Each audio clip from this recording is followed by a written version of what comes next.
Hello guys, দেখতে থাকুন। এই যে আমরা ওয়াচ টাওয়ারে আছি পরে দেখেন, এটা হলো টাওয়ার বলছে। চারি সাইডে জঙ্গল আর জঙ্গল।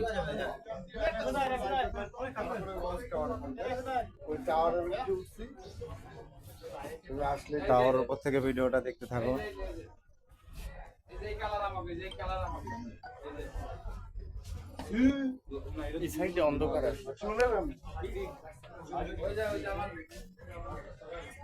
দেখুন, আমরা এখন নামছি।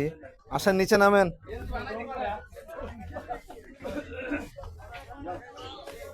এই যে আমাদের আমার সংগঠনের এই যে সভাপতি এই যে আমার সংগঠনের সভাপতি এনায়েত তোর নামে নাম মিতা ওয়াচ টাওয়ার।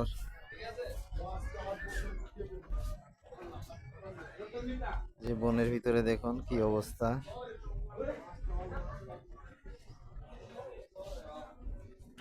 কত রকমের ওখানে গান, গাছের গাছ, খালি গাছ আর গাছ, সেই গাছ। অনেকজন এখানে এসে স্মৃতি নাম দিকে রেখে গিয়েছে। অনেকজন এসেছিল। খোদা হাফেজ।